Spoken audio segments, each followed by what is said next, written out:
In today's video, I am going to teach you how to use sequence function in Excel. If you have ever needed to fill a column with a clear pattern of numbers, the sequence function is the fastest way to do it. Instead of typing values manually or dragging formulas for a long time, you can generate a whole set of numbers with one formula. Let us walk through two practical examples so you can see how simple it is. To begin, you will prepare your table header row.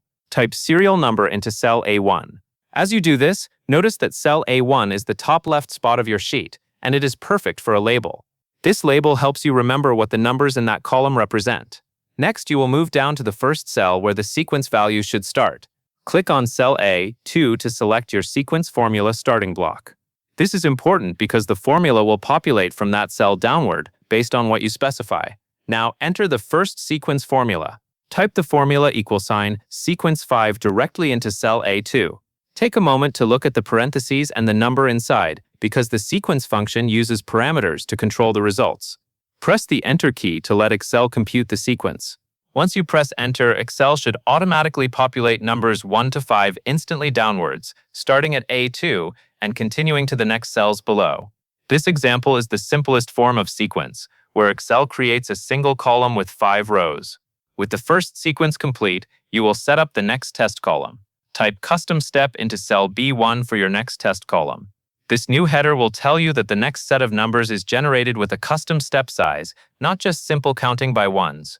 After that, you will select the destination cell for the second formula. Click on cell B2 to select your second formula destination field. By choosing B2, you ensure the second sequence output starts in its own column, so your sheet stays organized and easy to compare.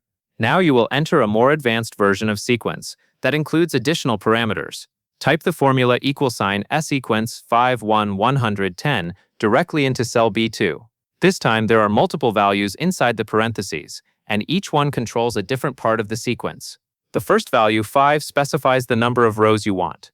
The second value, 1, specifies that you want one column. The third value, 100, sets the starting number. The final value, 10, sets the step amount, which means the sequence will increase by 10 each time.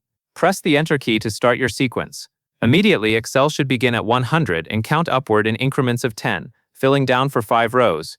In other words, you should see 100, then 110, then 120, then 130, and then 140 displayed down the column starting from B2.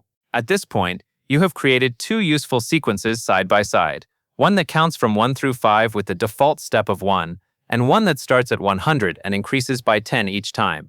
This comparison is helpful because it shows how changing the arguments inside sequence changes the output without any manual editing.